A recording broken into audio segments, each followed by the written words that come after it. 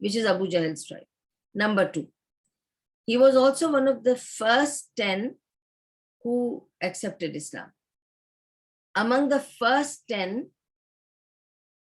Arqam was one of them who accepted Islam.